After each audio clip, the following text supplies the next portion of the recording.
Praise the Lord, hallelujah.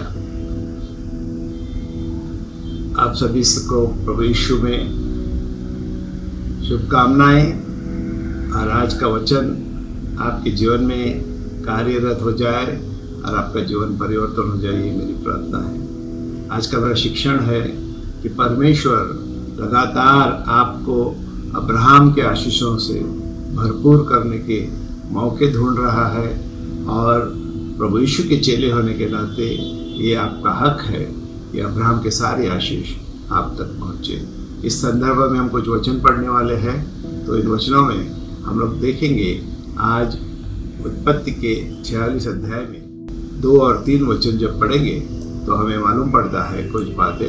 तो यहाँ पर थोड़ा पार्श्वभूमि में बताता हूँ आपको कि याकूब जो है उसका बेटा यूसुफ मिस्र देश में वहाँ का प्रधानमंत्री बन गया था, और क्योंकि अभी भी अकाल सारे मिस्र देश में भी था और कनान देश में भी था जहाँ उसके परिवार के बाकी लोग, और याकूब उसका पिताजी भी वहाँ था, तो उसने अपने पिताजी को और सारे परिवार के सदस्यों को मिस्र देश में बुलाया ताकि वहाँ वो लोग उनकी अच्छी परवरिश हो जाए। लेकिन याकूब को मालूम था कि उसके पिता इसहाक ने बताया था, उसके दादा अब्राहम ने बताया था कि मिस्र देश में वापस जाना नहीं, तो इसलिए वो थोड़ा हिचकिचा रहा था। तब परमेश्वर उसको सपने में आके रात में बताता है कि इस वक्त तू जा सकता है क्योंकि मेरी योजना के मुताबिक है। तो हम पढ़ेंगे उत्पत्ति के 46 अध्याय में 2 और 3 वचन। तब परमेश्वर ने इज़राइल से रात को दर्शन में कहा, हे याकूब याकूब। उसने कहा, क्या आज्ञा?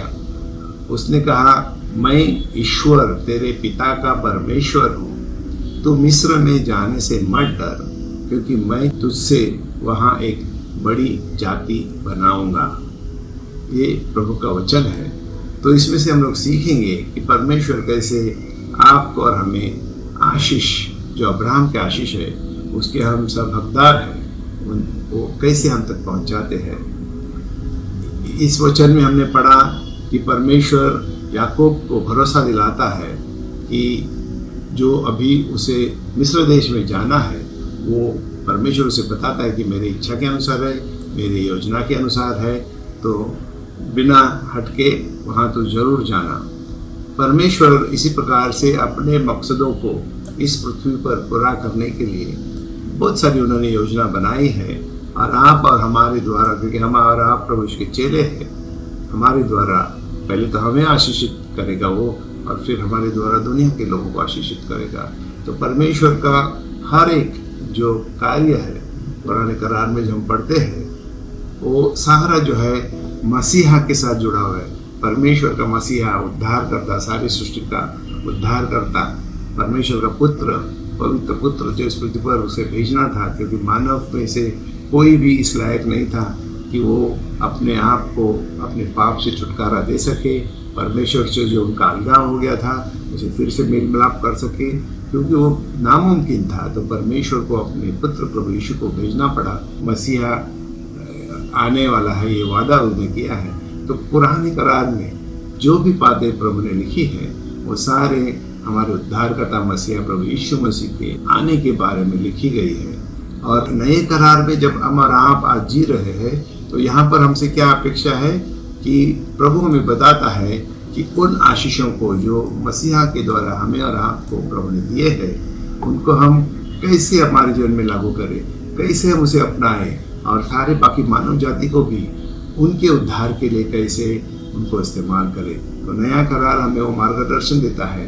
तो आपको और हमें एक उत्तरदायित्व दिया गया है, एक जिम्मेदारी दिया गया है। एक दिन उनको लेखा जोखा देना पड़ेगा। हमारे आपके पुरस्कार उसके साथ जुड़े हुए हैं, क्योंकि जितनों ने प्रभु को ग्रहण किया है जरूर सबके सब स्वर्ग में जाएंगे, लेकिन उसके साथ साथ परमेश्वर ने हमें और आपको बड़े पुरस्कार देने का भी प्रबंध करके रखा है। तो जब हम परमेश्वर के वचन के मुताबिक दूसरों को शिष्य बनाते हैं, प्रभु यीशु आने तक उनको शिष्य बना के रखेंगे। एक परिवार लेके उनको शिष्य बनाओ, फिर एक परिवार से बहुगुणित हो जाओ और हर बहुत सारे घरों में घर कलीसिया चालू करो, एक फिर उत्सव सभा चालू करो। इस प्रकार से आप आपके पुरस्कारों को बढ़ाते रहते हैं, क्योंकि यही प्रबंध प्रभु ने करके रखा। ये हमारा खुद का निजी जीवन का अनुभव है। हमने भी एक परिवार से सेवा शुरू किया, लेकिन आज हजारों परिवारों की हम सेवा कर रहे हैं। साथ ही साथ हमारा सेवा कार्य पूरे बम्बई शहर में उसका असर हुआ है, महाराष्ट्र में हुआ है, सारे राष्ट्र भर हुआ है और दुनिया भर के बहुत सारे देशों में भी हुआ है। लेकिन उसकी शुरुआत हमने एक परिवार से की है। आप भी एक परिवार से करो और बाकी काम प्रभु के ऊपर छोड़ो कि कहाँ तक आपको फैलाना है दुनिया के छोर छोर तक, वो प्रभु सही करेगा। लेकिन आपको ईमानदारी से, वफादारी से, संपूर्ण वचनबद्धता के साथ एक परिवार को लेकर उनकी सेवा करना, सेवा ढेर करना, उनको शिष्यत्व करते रहना और आप देखना प्रभु आपको कितने आशीष करेगा। तो आप और हम जो है प्रभु के चेले होने के नाते जरूर हमको स्वर्ग में जगह रखी गई है, सुरक्षित रखी है प्रभु ने आपके लिए और आपके सारे परिवार के लिए, जैसे वो जुड़ते हैं प्रभु के राज में। ओके, और आप और आपका परिवार, मैं भविष्यवाणी करता हूँ कि परमेश्वर की इस पुकार को कि सेवकाई में लगो, शिष्यत्व में लगो, ताकि प्रभु आपको आशीषों से बौछार करेगा। वो विश्वास से करोगे और आप परमेश्वर की पूरी योजना को समझना ही चाहिए। ऐसी कोई ज़रूरत नहीं, क्योंकि यहाँ आज हमने देखा है, आप विश्वास से चलो। जैसे हमने देखा कि याकूब को भी परमेश्वर ने उत्पत्ति के 46 अध्याय में 2 और 3 वचन में जो हमने पढ़ा, उसको पूरा योजना प्रभु ने नहीं बताया कि वहाँ जाके तू ये करेगा, फिर ऐसा होगा, तो ऐसा कुछ नहीं। उसको बोला खाली तू जा। उसने भी क्या किया, अपने उसके दादा के बारे में वो जानता था, अब्राहम के बारे में, कि वो विश्वास से चला। उसके खुद के पिता इसहाक के बारे में वो जानता था कि वो लोगों ने भी विश्वास से परमेश्वर के पीछे चले। बहुत सारी बातें उनको भी नहीं समझ में आई थी। उसी प्रकार से याकूब भी परमेश्वर के बोलने के बाद विश्वास के साथ उन परमेश्वर के निर्देशों को मान लिया और हम जानते हैं आज वो कितना संपन्न हुआ। बहुत सारे आशीषों से वो भरपूर हो गया। उतना ही नहीं, सारी दुनिया के लिए आशीष का कारण बने, क्योंकि उसके द्वारा मसीहा इस दुनिया में पिता ला सका, पिता परमेश्वर, और सारे दुनिया के लोग भी आशीषित हो गए। तो आपकी आज्ञाकारिता इस प्रकार से आपको आशीष करेगी, आपके परिवार को आशीष करेगी और कितने पीढ़ियों को आशीष करेगी। ओके, तो जिस प्रकार से याकूब का आज्ञाकारिता की वजह से इज़राइल देश निर्माण हुआ, जैसे प्रभु ने कहा कि वहाँ मैं तुझे एक देश बनाऊंगा, और उसके द्वारा प्रभु यीशु को पिता परमेश्वर इस दुनिया में ला सका, सारी दुनिया का उद्धार हो सका। उसी प्रकार से आज आपको और हमें जो है प्रभु यीशु ने सूली पर मरने के बाद, गाड़ देने जाने के बाद, पुनरुत्थान के बाद, स्वर्गारोहण के पहले हमें और आपको महान आज्ञा दी है कि जाओ सारी दुनिया में और सुसमाचार सुनाओ। ये इसलिए दी है ताकि हम और आप भी सिर्फ स्वर्ग में ऐसे ही नहीं जाएंगे, लेकिन बड़े पुरस्कारों को इकट्ठा करके जाएंगे। पुरस्कार तब इकट्ठा होते हैं जब आप लोगों को शिष्य बनाते हैं और उनको यीशु आने तक संभाले रखते हैं और बहुमणित करते हैं आपकी घर कलीसियाँ। तो आप और आपका परिवार जो है इसी प्रकार से परमेश्वर के आशीषों का माध्यम बनोगे, ऐसे मैं भविष्यवाणी करता हूँ, ताकि आपका अभी का मौजूदा पीढ़ी आशीषित होगा ही होगा, लेकिन आने वाले हजारों पीढ़ियों तक आपके इस कार्य का असर बना रहेगा और हजारों पीढ़ियाँ आशीषित हो जाएगी और आप एक बहुत ही बड़ा आशीष का निशानी छोड़ जाएंगे आपके जीवन में। तो गलती के 3 अध्याय में 13 और 14 वचन में लिखा है कि जो पीढ़ियों से आए हुए श्राप होते हैं, हजारों पीढ़ियों के श्राप जो मानव जाति के ऊपर है, क्योंकि पाप की वजह से वो सारे श्राप जब हम प्रभु यीशु को ग्रहण करते हैं, सारे श्रापों का नाश हो जाता है, हमारे लिए आशीषों के दरवाजे खुल जाते हैं।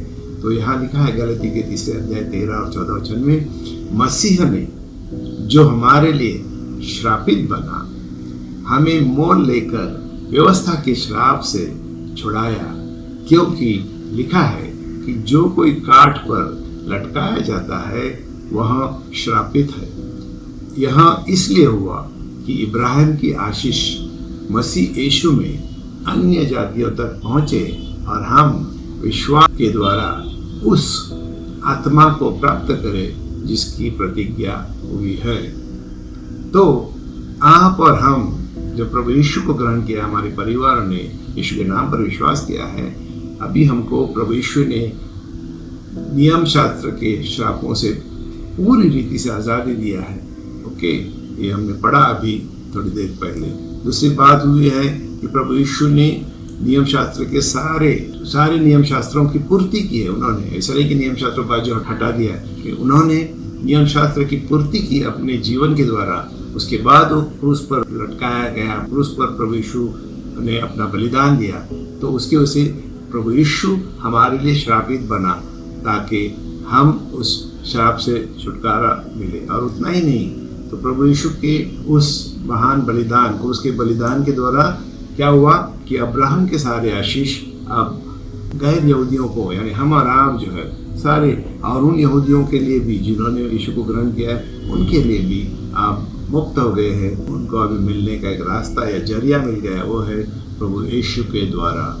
तो अब्राहम की आशीष क्या है, उनकी थोड़ी फिर से एक बार हम सारांश में बताएंगे। तो पहला आशीष अब्राहम का है, पिता ने कहा तुझे मैं एक बड़ा राष्ट्र बनाऊंगा। जैसे हमने देखा कि अब्राहम, इसहाक और याकूब के द्वारा एक बड़ा राष्ट्र इज़राइल देश पैदा हो गया और उसके द्वारा मसीहा इस दुनिया में आया। फिर लिखा अब्राहम का दूसरा आशीष, प्रभु ने कहा तुझे मैं आशीष करूंगा। तीसरा आशीष, प्रभु ने कहा मैं तेरा नाम बहुत बड़ा करूंगा। और चौथा आशीष, प्रभु ने कहा तुम्हारे द्वारा सारे पृथ्वी के परिवार आशीषित हो जाएंगे। तो ये तब होता है, ये सारी बातें हमारा प्रभु यीशु के चेले हैं और ये सारे आशीष हमारे जीवन में हो रहे हैं, चलते आए हैं, हो गए बहुत सारे उसमें से, और होते रहेंगे यीशु आने तक। और अब दुनिया के परिवारों के लिए आशीष का कारण बनने के लिए किस प्रकार से प्रभु कार्यरत करता है इन वचनों को, इन वादों को, वो है आप जब प्रभु यीशु का सुसमाचार लोगों को सुनाते हैं और जब प्रभु यीशु को ग्रहण करते हैं, उनके अंदर भी वो पवित्र आत्मा है जो आज आपके अंदर है, मेरे अंदर है, क्योंकि हम और आप परमेश्वर के पवित्र आत्मा के जीवते मंदिर है।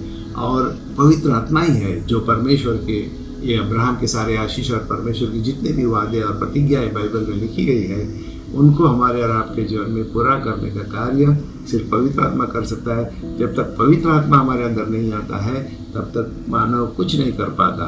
तो ये आशीष है प्रभु यीशु के द्वारा, सूली पर प्रभु यीशु मरा, उसके द्वारा सारे मानव जाति को पवित्र आत्मा मिलने का मौका मिल गया है, पवित्र आत्मा पाने का मौका मिल गया है प्रभु यीशु को ग्रहण करने के द्वारा। और फिर प्रभु कहता है कि हर एक मानव की जो क्षमता जिसके लिए प्रभु ने उनको बनाया है वो पूरा हो जाता है और वो उस अपनी क्षमता में बढ़ने लगते हैं, बहने लगते हैं, आगे आगे जाने लगते हैं विश्वास के द्वारा प्रभु यीशु के ऊपर जो उन्होंने लिखा है। तो मेरी ये प्रार्थना है, आपके ऊपर भविष्यवाणी है कि आप में से कोई भी एक भी आशीष जो प्रभु ने आपको देने के लिए वादा किया है, लिखाया है, इसके लिए आपको इस दुनिया में पैदा किया है और इस दुनिया में भेजा है, वो पूरा का पूरा परमेश्वर का योजना आपके जीवन में और आपके परिवार के हर सदस्य के जीवन में जरूर पूरा होगा। ऐसे मैं भविष्यवाणी करता हूँ, आपको अभिषेक करता हूँ, आशीष करता हूँ। फिर तो हम हमारे सारे शिक्षण का सारांश करेंगे ताकि आपको याद रहेगा कि ये सारी बातें आपकी जो भी पूरी हुई है, हो रही है, होते रहेगी और कोई भी उसे नहीं रोक सकेगा। तो पहली बात है कि परमेश्वर जो है लगातार मौके ढूंढ रहा है कि आपको, लगातार प्रभु कार्य कर रहा है कि अब्राहम के आशीष जो है हर एक यीशु के चेलों के जीवन में, उनके परिवार के सदस्यों के जीवन में पूरे हो जाए। और आप भले काम करते हो कहीं ऑफिस में, या आपका खुद का बिजनेस हो, या पढ़ाई लिखाई कर रहे हैं, आपके बच्चे स्कूल में हैं, कॉलेज, जहाँ भी जो भी आपका व्यवसाय है, इस अब्राहम के आशीषों को आपके जीवन में पूरा होने के द्वारा हमेशा आपको परमेश्वर का अनुग्रह हर एक व्यक्ति के साथ मिलेगा जिनके साथ आपका संपर्क है। जो लोग आपके सहकर्मी आपके साथ हमेशा है, वो लोगों का अनुग्रह, वो लोगों की आशीष, वो जो लोग निर्णय लेने वाले होते हैं, जो आपको प्रमोशन देने वाले, आगे बढ़ाने वाले, आपको मार्क देने वाले, स्कूल में है तो कॉलेज में है तो जो भी प्रोफेसर, आपके टीचर, हर एक के नज़र में आप अनुग्रह पाओगे, परमेश्वर के आशीष पाओगे, आगे बढ़ोगे। याद रखना कि आप प्रभु यीशु के चेले होने के नाते आपका पूरा खानदान, पूरा परिवार आशीषित हुआ है और ये सारे आशीष आपके पूरे खानदान के लोगों को मिला है, क्योंकि प्रभु यीशु जो है बहुत ही भरोसेमंद है, विश्वास योग्य है। आप उन पर विश्वास रख सकते हैं।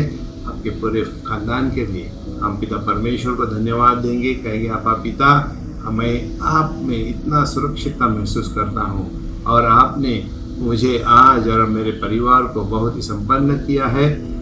जिस प्रकार से प्रभु मिस्र देश में इज़राइली लोग संपन्न हो गए प्रभु, उसी प्रकार से इस दुनिया में भी, ये दुनिया हमारी नहीं है, हमारा सियोन देश हमारा असली देश है प्रभु, फिर भी हमें इस दुनिया में आपने संपन्न किया है, बहुतायत जीवन दिया है, उसके लिए धन्यवाद देते प्रभु। आपने हमारे परिवार के सदस्यों को अच्छी पढ़ाई लिखाई, अच्छे कामकाज, अच्छे प्रमोशन, हर बात में अच्छी तंदुरुस्ती, अच्छे रिश्ते, हर क्षेत्र में प्रभु आपने हमको संपन्न किया, उसके लिए बहुत बहुत धन्यवाद देते प्रभु। प्रभु आपके पवित्र आत्मा के मार्गदर्शन में हम जीते हैं, उनके अधीनता में, आपके वचनों के अधीनता में, उसकी वजह से प्रभु हमारे जीवन में किसी चीज़ की कभी भी कमी ना होगी। आपके वचन में जैसा आपने लिखा है प्रभु भजन संहिता 34:10 में कि एक सिंह भी, जवान सिंह भी भूखमरी से मर जाएगा, लेकिन हमारा आप जो परमेश्वर की बाट जोते हैं, प्रभु यीशु के वचनों के मुताबिक चलते हैं, पवित्र आत्मा के निर्देशन में चलते हैं, वो कभी भी अच्छी चीज़ों से वंचित ना होंगे, लेकिन हर बात में आप हमें भरपूरी से प्रभु आशीष करोगे अच्छी चीज़ों से। पिता आपको धन्यवाद देते हैं प्रभु यीशु के नाम से कि आपने हमें यह मौका दिया है कि अब्राहम के सारे आशीष आज हम हर एक ने व्यक्तिगत रीति से अनुभव किए हैं। कि कोई दूसरों की कहानियाँ नहीं है, ये हमारी खुद की गवाही है कि हमने जब आपके वचन के मुताबिक प्रभु यीशु को ग्रहण करके आपके वचन के मुताबिक हमने चले पवित्र आत्मा के निर्देशन में, हमारे जीवन की एक एक करके सारे श्राप टूट गए हैं, हमारे जीवनों को आपने आशीषित किया है और हमारे वजह से आपने दुनिया के परिवारों को आशीषित किया है। और ये बहुत ही बड़ा सौभाग्य है हमारा कि हम प्रभु यीशु में आज इस दुनिया में चमक रहे हैं, आपके नाम की महिमा कर रहे हैं, आपकी कलीसिया को बढ़ा रहे, आपके राज्य को बढ़ा रहे। यीशु के नाम से मैं आप सभी के ऊपर इस भविष्यवाणी की पूर्ति हो जाए, इसके लिए प्रार्थना करता हूँ, भविष्यवाणी करता हूँ, जीवन में सफल हो जाओ आप, आपका परिवार के सारे सदस्य। यीशु के नाम से आप आगे आगे आगे बढ़ते जाओगे। आपने हल को हाथ लगाया है, पीछे मुड़ के देखने का हमें हक नहीं है, आप जरूर आगे बढ़ोगे, कभी भी पीछे नहीं हटोगे। यीशु मसीह के महान नाम से मैं आप सभी को आशीष देता हूँ। धन्यवाद। प्रभु आपको आशीष करे और संपन्न करे। आमीन।